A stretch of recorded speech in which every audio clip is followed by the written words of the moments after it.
Hello, and welcome to Guilty Indulgence Cinemas, where we talk about your favorite crappy one-star movies.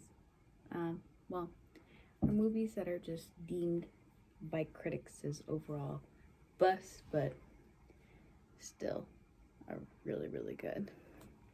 Now, the last episode that I did, I said it was going to be on YouTube, or at least I put it in the comment box.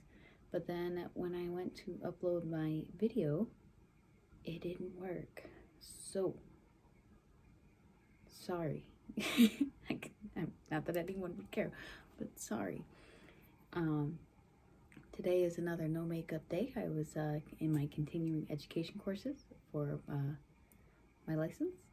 So did that for today.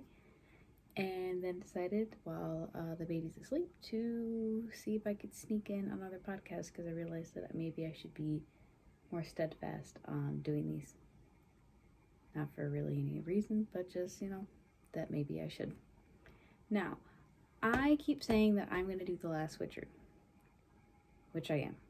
I just want to watch it one more time before, so it's fresh in my head, but now I actually have to find it again, because where I was previously watching it no longer has it. So I'll just need to watch it again. Well, I've seen it before, but I like this movie. I really do.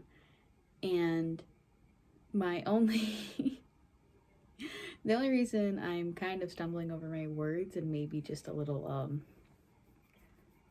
pulled back by it. Oh, look at me. I got stuff on my shoulder from my kiddo eating.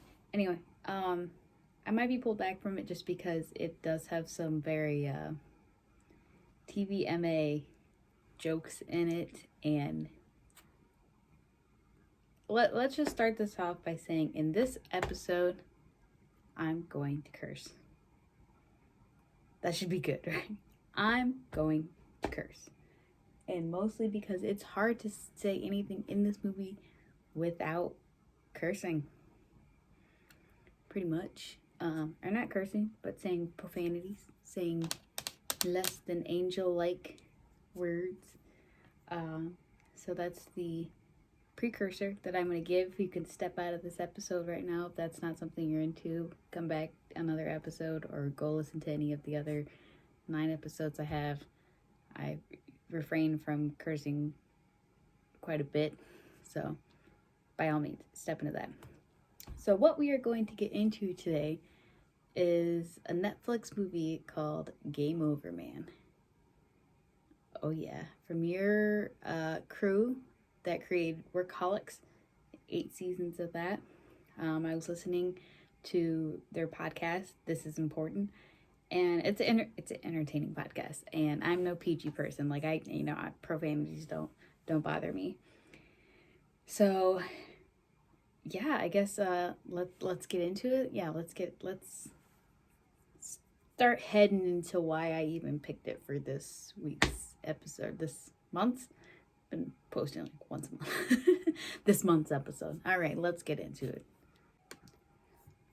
Okay, so like I've previously stated, I started watching.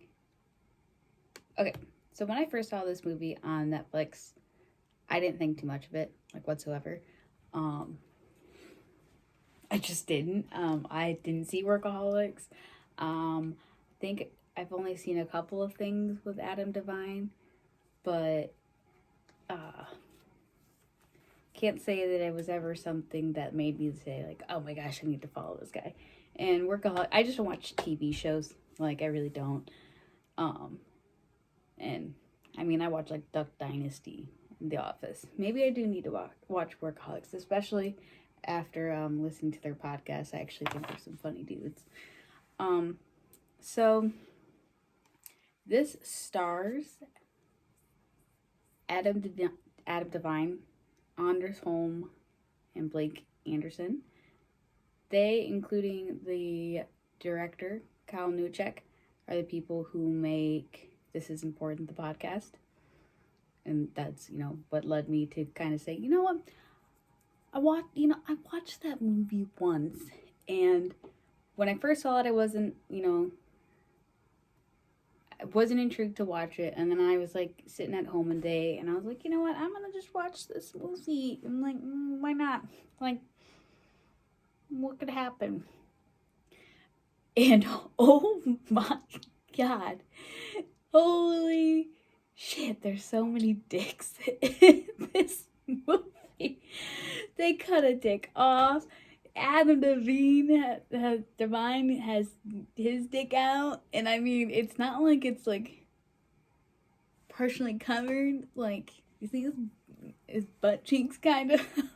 Like, it's really out there, and they have two bad guys that are about to bang and get it on in the middle of them holding a heist. We'll get into the plot soon, but it, not that there's anything wrong with those things.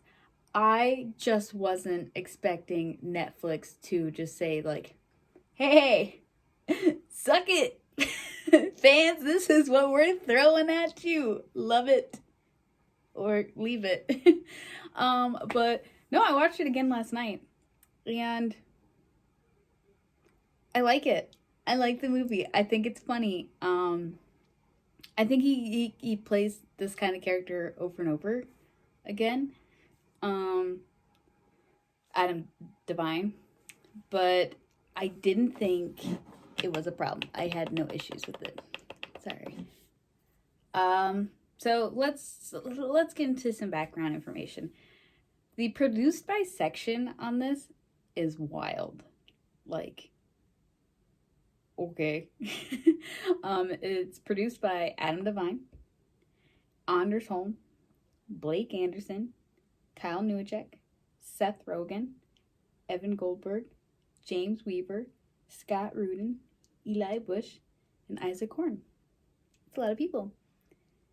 I don't know why. I think usually when they have that many people in it, I never feel the need to say it all, but this time I did. The screenplay is by Anders Holm. He stars in it. This also has, I can't even pronounce that person's name, and I feel, Utkarsh Ambudkar. We all know that my pronunciation is trash. Ayakash Neil McDonough. I'm gonna just pass that name. Daniel Stern. Say Jamie. I don't know the last name. Rona Mitra, Sam Richardson, Steve Howie. And I don't know if his name is in here as something. Hold on, let me check that while I'm just going through things. I think that Vine star is in it. He's getting that Netflix money. That bang bang Netflix money.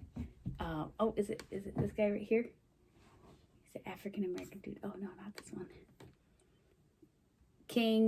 It's King Bach. King Batch? King Batch. We'll say King Batch. Oh man, this is gonna be an episode.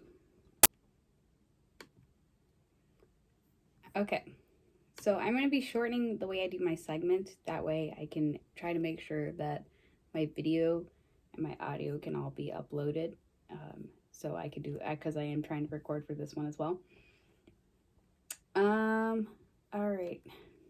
Head back over to my information. So yeah, I guess we usually go over information about so it was released March 23rd, 2018. Since it was distributed by Netflix, so this is one of those extraordinary moments where it has a budget, but it's not a box office movie, so you can't actually compare the two, the production rate that they got back. So it's one of those moments where, ooh, sorry, I got a text message. So I need to look at that sideways. Running time is 101 minutes. Budget was 27.1 million. Wow. Music is by Steve Jablonski. Cinematography by Grant Smith. Edited by Evan Henke. And good for you, Evan Henke. You did great. You did super good. Production companies, Mail Order Company, Point Grey Pictures, and Scott Rudin Productions. Alrighty then. So, yeah, this was released in 2018. I don't think I even like tried to look at it until the end of last year. No shade towards them. I don't know. I don't know why I didn't like really think about looking into it a lot sooner. Let's read this critical reception. It generally had negative responses from critics, which no need to be like that. Rotten Tomatoes holds a 19% approval rating, 3.5 out of 10 based on 16 reviews. Geek. I think IMDb gave it a 5.4. But it's whatever. It's whatever. It don't matter. Interesting enough, when I go onto like the Netflix things to read what not Netflix, the Wikipedia things to see what they generally have said about it, is they always like have someone that's gone over the plot. And I guess maybe people just didn't want to go into this one because it just says 3 friends who work at housekeepers at a luxury hotel in Los Angeles are on the verge of getting their video game financed when their potential benefactor is taken hostage by terrorists in a die-hard type situation. The trio have been forced into rising to the occasion to try and save the lives of every hostage in the building. So in the opening of this, they've got some bomb-ass music. I mean, the direction that Kyle did for like filming it, I thought was really cool. I think it gave emphasis on certain parts in the whole, like in with every scene and take in the movie. I thought it was filmed really well. I think it just showed what you needed to be looking at that moment. Does that make sense? Oh, so but they go into a room and they're like, this room is messy. Like, that's not even okay to leave your room messy like that. People don't leave their room messy like that. I would be so sad. Like, why? Why do people do that? So I'm actually going to play this movie in front of me because, well, I'm going to skip through it. But just since they don't have a thing, I just want to make sure that I'm refreshed and, like, not skipping all over the place. Even though that's normally what I do. So you'd think I would be, like, really good at that. But when they're in the hotel room, they start going through ideas. And, like, he's talking about his jean company and, like, several different companies that they're going through. Blake Anderson plays a character called Baby Dunk. His real name is Joel, but they call him Baby Dunk. Anders is Darren, and then Adam Devine is Alex with 3 X's. So that's cute, but they're not even cleaning it. They're just kind of just chilling, talking about things. And Baby Dunk, on the second time viewing this, I do see that he does have certain stereotypical moments of introductory to like him being homosexual, which, like I said, not bad. Like, no shade on anything like that. If he wants to be that way, cool, peace to him. I don't know if these that like that in real life. I think this is just particularly on the movie. Sorry, I'm making sure I'm doing shorter clips means I gotta pay more attention to what I am doing when I'm looking at this. Anyway, so after you see that they get approved, you're getting kicked out of the party. In the meantime, you are also seeing the bad guys get their stuff, like, calculated and put together. And they kill the security guard, the old man, with a knife to his eyeball. It's super graphic. I was like, ooh, okay, you got me. Okay, Jesus. And it's got this, like, badass chick in there. She's the one who killed him. And she just is acting what she's Russian. They say she's Russian in this. But she looks so badass and she's doing the damn thing. But ends up punching Joel super hard. And they're like, okay, fine, we're leaving. God. But then You see them take over the party, and then you see them take over the computer room, and you see the Russian chick get approached by Mitch, the general manager, and he's like, "Oh, hey," and like she ends up like getting grabbed by him, and she's like, "Oh yes, okay," and slices off his dick. Oh my god! And this thing is massive. It is massive. Like, it's so crazy. What this chunk that falls out, like. It's very sickening. Like, it's so morbid. The first time I saw it, I think I almost turned it off for that exact reason, because I was just like, it was just so gross. But as she's standing over his body as he's on the ground, Alex, Darren, and Joel are in the elevator because they were going to come up and come try to get their check again. And they see that he's on the ground, and so they close the elevator and go down before the bad guy can get to him. Now, the bad guy, he's super familiar. What is his name? Oh, that was the Neil McDonald. Anyway, that's that guy. Chilling white hair. It's gorgeous. He was he's in Captain America, Minority Report, Timeline. Okay, whatever. This is not about him. But yeah, so they've taken over the party, and they told Bay, I don't want to pronounce his last name correctly, that he needs to give them money.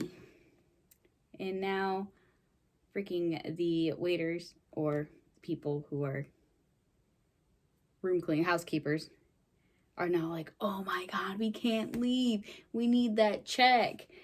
And in a shocking turn of events, they actually, like, kill people. It's really intense. So the first scene that you see this, like, they're sitting in the room and they're like, oh my god, like, what are we gonna do? What are we gonna do? They can't access the internet. They can't access phone. And then this is when you get the two bad guys that are coming in. Let me check their name really quick. Steve Howie and Mac Brandt. So you see them start to clear the rooms. And they're like, shit, I don't know. And Adam Devine's like, takes his belt off. He's like, oh, this works. I got an idea. This is going to work. I haven't done this in a long time. This is another scene that just got me so off guard. It's very, very surprising what happens. Yeah. Now in this scene, he opens the closet, and Adam Devine is sitting there with the stick in his hand, like, asphyxiating himself.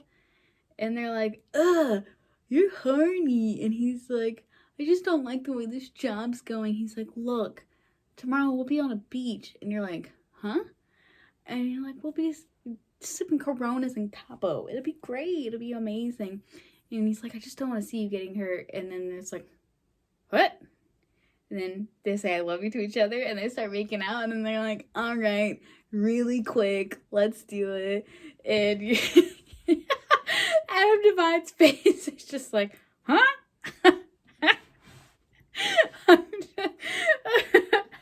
They played this scene so freaking so well. I'm dying listening. I'm so sorry if I'm so annoying.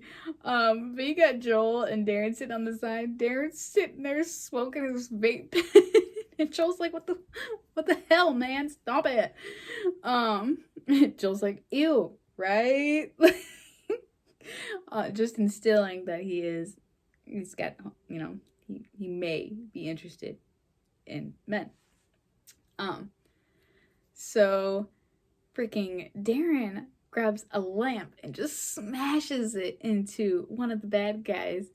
And then literally the redheaded bad guy is like, you killed the man that I love. Are you shitting me?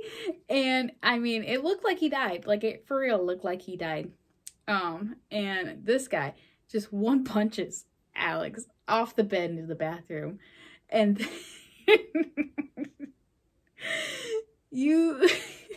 Alex's dick is still all out.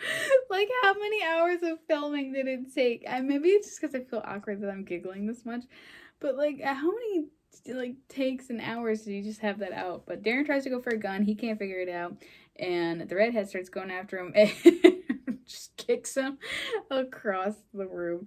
It is so great. Anyway, you see Joel there. He throws something at him.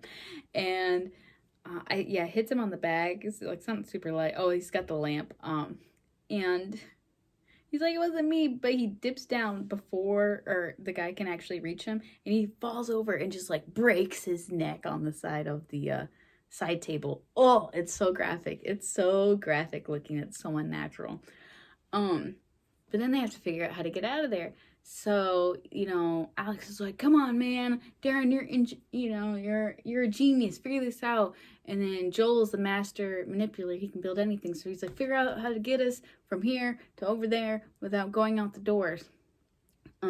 So they build this contraption with what looks like the ironing table and some zip ties. Wow, Alex defines what was just right up to the camera. But anyway, so they skirt across the way, and while they're doing all this, we head back up to the roof, and we figure out that Ahmad's is actually in it, and he's a bad guy. Wait, is this at the same time? No. Sorry. Ooh, spoiler. Early spoiler. Sorry, guys. I'm just like all over because, oh no, Steve-O. I forgot Steve-O dies in this. They kill celebrities like crazy in this movie. Steve-O. They got Shaggy in this, but he doesn't die. They got the African-American fellow from Scrubs in here. Killed him. Joel McCain. They killed him.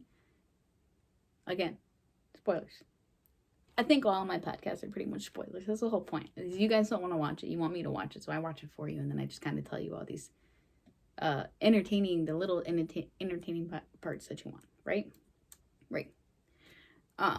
But while they're building this contraption to head across the way, he puts an explosive on the dog and like carts the dog out and tries to blow up the dog, but actually ends up blowing up a human being. So we're all like, they didn't kill the dog, thank God. But then we head to them having the contraption ready. They've broken the window out and they're ready to push themselves across to the other building. So now that they've built it, they're kind of doing a rock, paper, scissors to see who's going to go across. And then the guy that they knocked out wakes up in the bed. Also, spoiler, I guess he's not dead.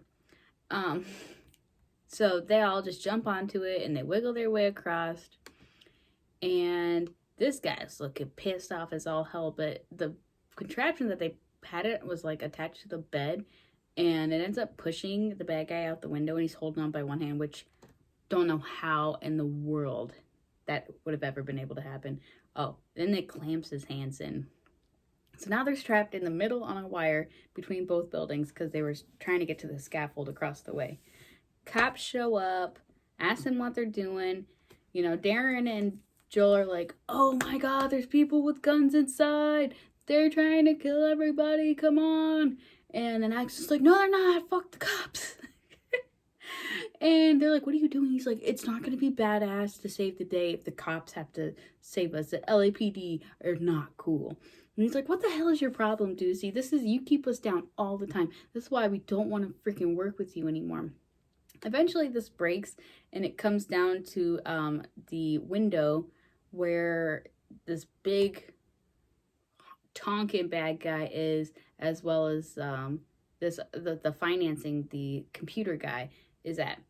So sends one across the way to get his jaw like sliced in half by some glass. And then you got the finance guy who grabs a gun and he's like, I'm gonna kill you guys. He's like, I got these guys, I'm gonna kill them. And they were putting in the code so they could have accessed the money to steal it. Well, in the end, he gets pulled out the window from the guy who was who had the bed on his hand. Ends up somehow launching that out, and it pulls him out as well.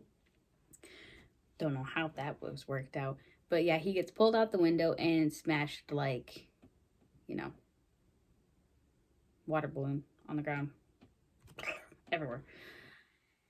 Anyway, so then they have the gun, or not the gun. Well, they do grab a gun, and then they have a phone, and they're like, "Oh, hey, they have this guy's number," and they start calling it, and it's Ahmad's phone. And if you remember earlier, Ahmad asked everyone to give up their cell phones and not bring their cell phones into the party. He's in on it. He's the bad guy. He shoots Neil in the head.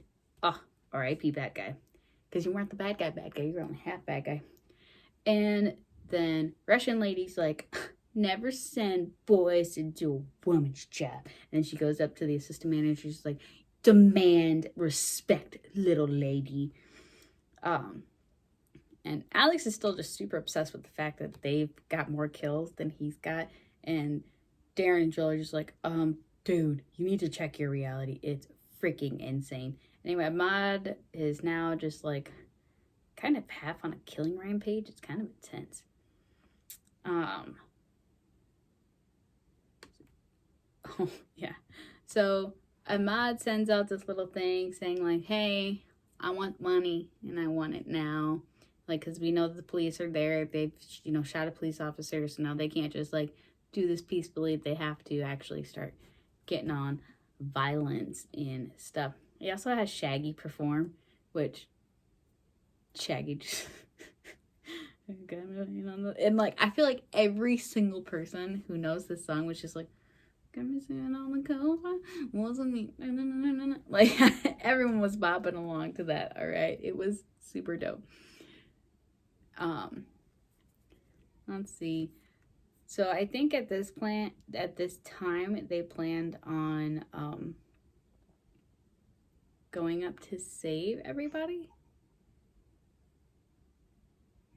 Oh yeah, so what they had planned is they wanted to feed salvia smoke into the room. Ooh, baby's crying, hold on. So while they're doing this plan to pump the room full of salvia, the odd man puts Bay, the rich kid, in a chair, gets a rather chunkier dude, pulls his pants down and makes Bay toss his salad. If you don't know what it is, just look it up or just watch the movie. But man, he goes full force. He's like, yeah, I'm not done yet. And this guy's like, oh my God, Bay's tossing my salad. Like everyone's starting to cheer him on. And man, this guy is just pissed that he's not embarrassed. They're so angry. He's just so angry that this guy is not embarrassed. And he's like, man, I've slept with thousands of women. You don't think I ate some guy's booty hole before? Oh, I guess I just told you in case you didn't want to look it up or watch this movie. But then he makes him do a wall sit on the charge of the dog's explosive counterpart, and makes him waltz, and he's like, I'm never getting tired. I'm never letting my dog freaking get hurt like that. And of course the guy's like, okay, fine, and kicks his legs, and then obviously explodes, and there's water that goes everywhere. It's very, very sad. The Russian lady is now on the warpath to come find them. They get to the area where they're going to pump the salvia into the duct, and Alex was supposed to bring the extension cord, but then just decided not to because he wanted to prove a point. Not very smart, but I guess that's what he wanted to do. But yeah, then the Russian lady and the two bad guys come in. They shoot, and they end up shooting the pipe, so like the smoke actually like hits her, so she gets high as hell.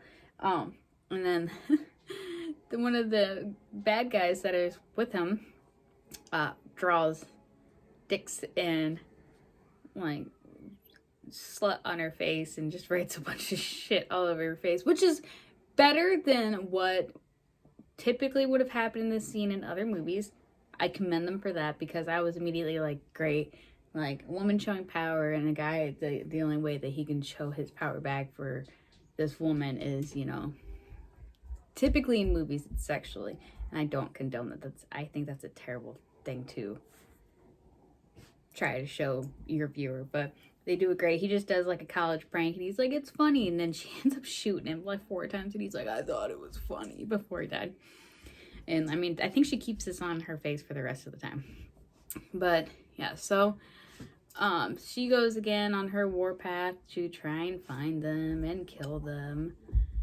And then the part where they pick a lady, which she looks familiar. I can't tell you who she is, but Joel McCain, he wants them to fight to the death, and he's like, I don't want to do this. She's like, damn right. Just stabs him with her heel.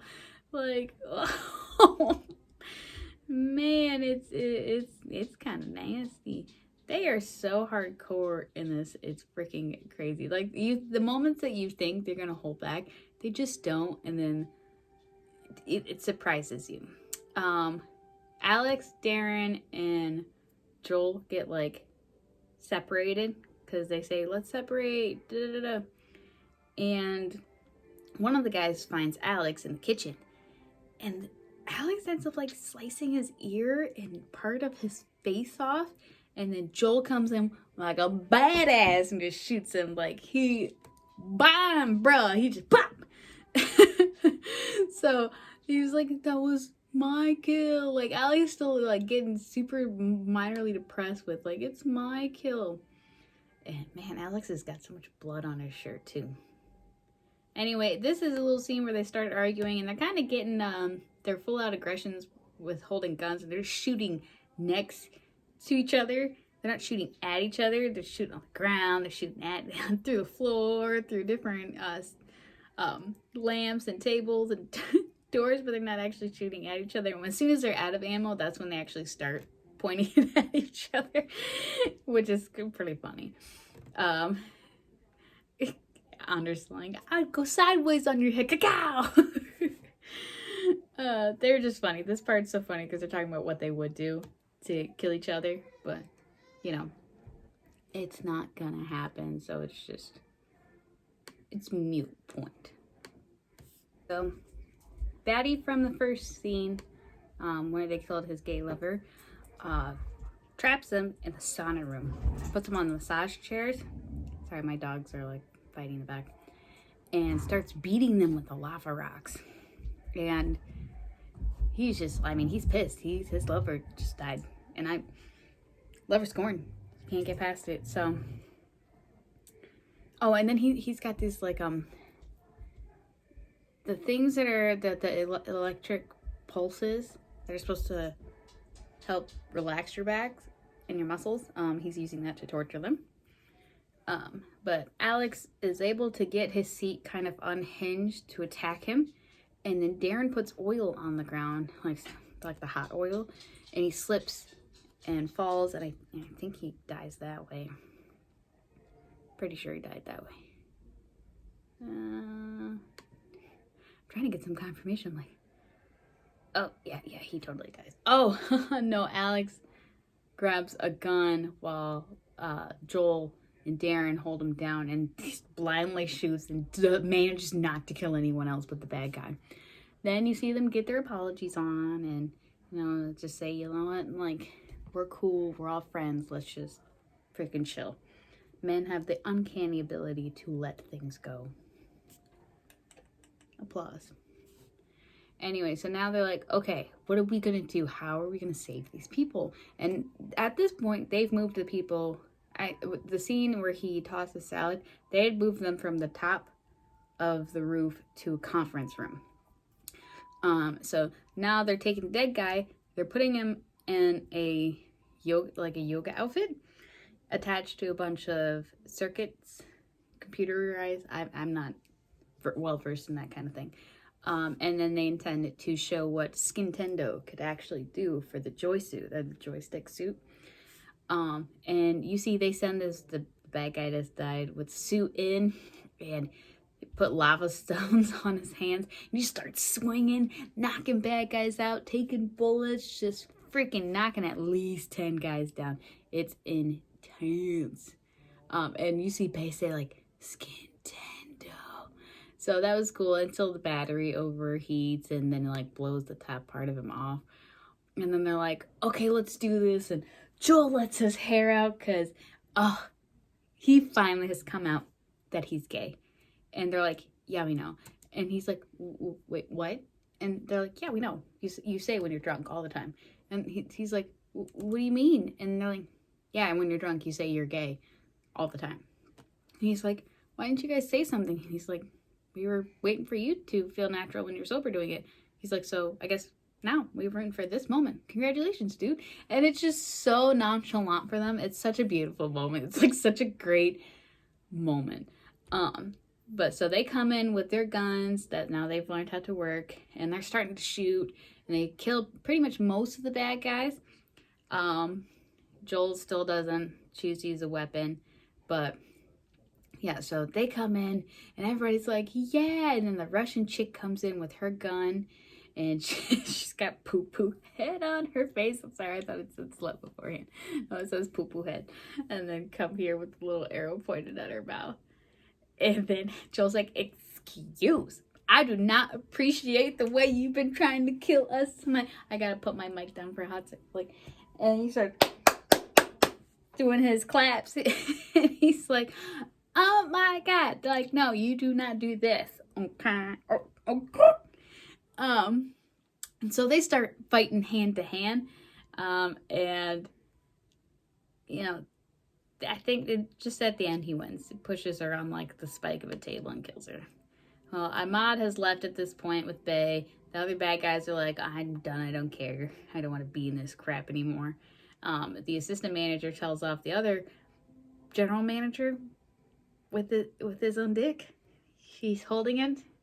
And it's like, you ice your own dick, or I'm going to call corporate and tell them how freaking terrible you are. He's holding the dick. It's so gross. I don't. It's a lot to soak in this penis. Anyway, so they bring the cash upstairs as they're about to leave on the helicopter, and they're like, just give us Bay, like put him in the bag, and like we won't say anything. We just want Bay back. And he's okay, and shoots the bag once, and they're like, no.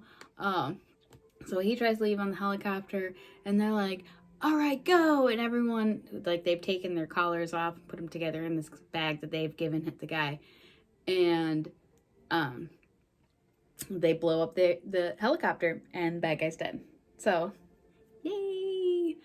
After that, you see them try to talk to Bay about their check. And he's like, man, that shit's so stupid. I just did it to piss Ahmad off. Like, I don't actually want to invest in your crap. And then you see Mark Cuban, and he's like, oh, do you want to do our bodysuit? Like, I knew we're getting Shark Tank. And he's like, no. I actually want to buy the rights to your evening to make a video game. And then you see him on this beautiful, just gorgeous yacht at the end, all being friends and just really living that look. They got the gold chains. Joel straightened his hair. He's bougie now. He got those straight in. Anders has quite the charming smile on his face. He's quite a handsome fellow. Darren Anders. He's quite a charming looking. I just noticed that Blake at the end, he shaved off his chaps. Because he's got those, like, I think I prefer those on him. I mean, he's got a charming face, too. They're all very charming young men. They're like almost 40. That's not old either, but I'm just, never mind. Fangirling. Don't mind me. I'm just fangirling over here. And as the final scene goes out, you see what looks like, I guess they would call them pirates, thieves, the water pirates, coming to come essentially hold them hostage for money, I suppose, is what's going to end up happening, because you don't see it.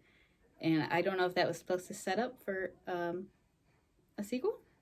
That'd be cool, though. I'm here for a sequel. All right, so that is the end of the movie. All right, sorry if that was all over the place. I've never actually like watched the movie and talked at the same time and filmed. Quite a bit going on. It's been a long day, I guess. But let's talk about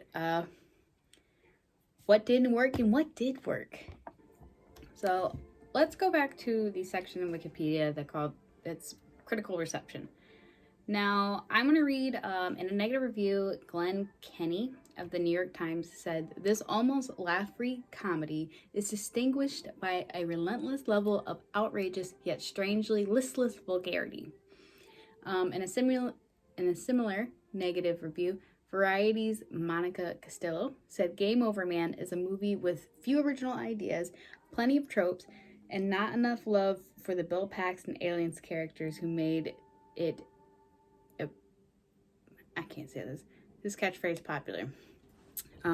David Elright was more mixed, saying, "Game Over Man becomes to workaholics what Keanu was to Key and Peele, a sporadically funny riff on a formula that worked much better in small doses." Okay. So, it's a Netflix joint because it almost feels designed to be half watched in the background, an overly loud piece of music. In somewhat positive review, Michael Rickstaffen of the Los Angeles Times said, "The guys occasionally overreach for irreverence. Director and fellow Workaholics veteran Kyle Newacheck mainly succeeds in delivering the most defiantly outrageous farce since Borat." All right, so unpacking that, I can see what they mean, but I think it's the ode to the tropes that makes this kind of familiar and funny. And I think what they do really well is moments where you think something's going to happen, they turn it. And they, instead of you going the straight and narrow path, they either go the right or the left way. And I can appreciate that. Like with the dog, they didn't kill the dog the first time. They maintained flipping it on its head by killing the dog the second time in a most vicious way. I think their respect to female characters in this movie was just quite pleasant. I was really I found it very admirable to watch a movie where they didn't go so far as, even though they're using a lot of movie tropes that are familiar, they didn't degrade women in it. I thought that was beautiful. Thank you for that. If anything, they made the women in this very empowering. And just to rehash, like, they had quite an overwhelming amount of male characters throughout this film, and I like that. And they address issues of homosexuality in such a pleasant way, and just unabashedly pleasant, with how they said, oh, they have two characters that love each other, that are thieves, they're robbing, holding hostages, and mercenaries that are in love with each other. I thought that was so cute. And they look so rough and tumble and strong, but they're still gay. That's great. And then, of course, having Joel being gay, like, him coming out, they made that just seem so, like, yeah, dude, like, it's never been a big deal.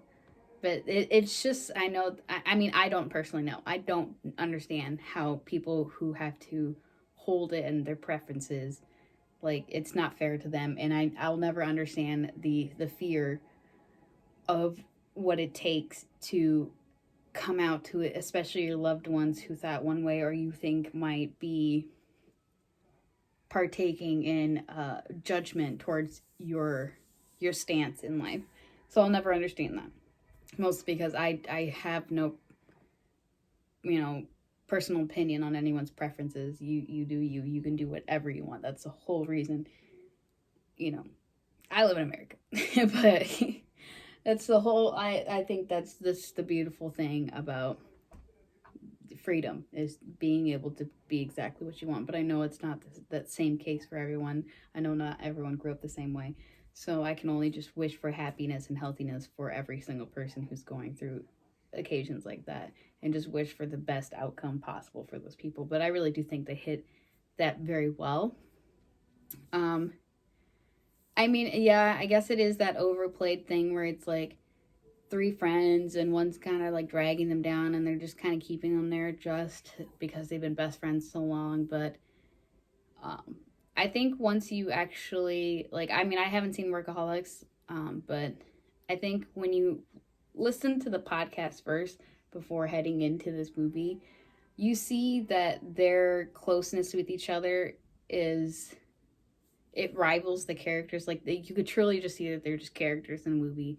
And I like the diehard sense of it. I like that they didn't hold back on the gore. They didn't hold back on all of those things, and they didn't make it known that that stuff was in there.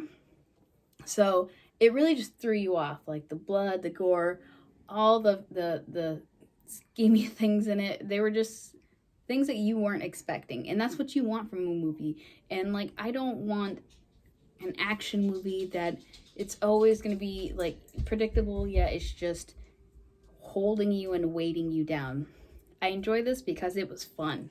It was fun to watch. It was fun that the moments in between kept it light and airy, and like, you didn't have to exert so much effort into,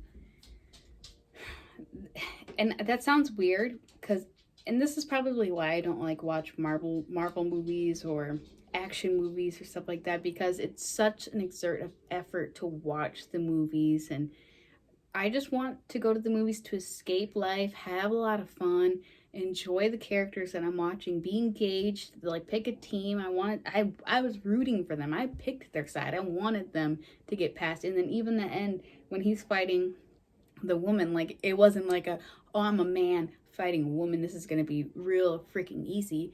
Like, there was just no sort of toxic masculinity throughout this project, and I really enjoyed that. So this movie was great. You know what? I enjoyed it. I really did. And I'll probably watch it again within the next week. And I don't feel any shame. Worth it. I'm definitely on the side that, you know, I get it. A lot of people don't think that I watch good movies. And I'm okay with that. That's the whole reason that I'm sitting here talking about this stuff. And I'm talking about this stuff because I'm not looking for really anyone to say they agree with me. I just want people to sit in a comfortable place where they're like, you know what? Yeah, maybe that is, like, it got crappy reviews and stuff like that, but maybe it can just be a movie that I'm sitting here hanging out with my friends, and it can just still be a good time. We can, you know, you can just have a lot of fun with this, even if it's considered a background movie. I don't think it's a background movie whatsoever. I don't think with any of its moments that you could have this in the background and not notice it's playing. And that right there is a good sign of a movie to me. Like, I can put romance movies in the back. I can put Hallmark movies in the back and not pay attention, and you'll still know what's going on. Girl doesn't want to love guy. Guy's coy and playful with girl. They resist loving each other. Oh, they're in love with each other. Boop, something bad happens and they split up. Boom, now they're back together. Okay, that's a Hallmark movie through and through.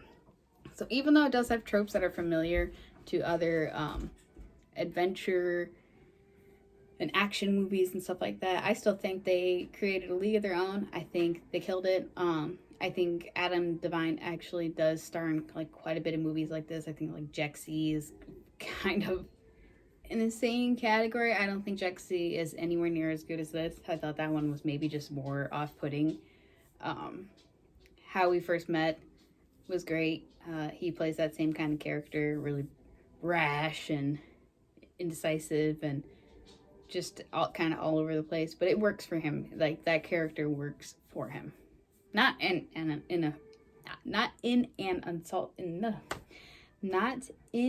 insulting way. I really just mean that he picks his characters and his scripts that he knows he can do well. And that is just kind of the person he is. And I think, you know, since Workaholics has already been acclaimed in its own rights, like, I might need to jump on that bandwagon too. So that is my piece on this. I hope I get this video up this time. Who knows? Maybe not. But I at least know the podcast will be up. So, yeah. Thank you guys so much for listening. And stay happy and healthy wherever you are. I know things are starting to get a little bit better and open up.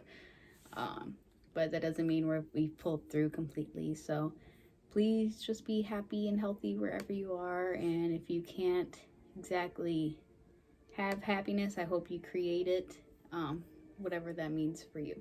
So thank you guys so much, and I hope you have an excellent evening.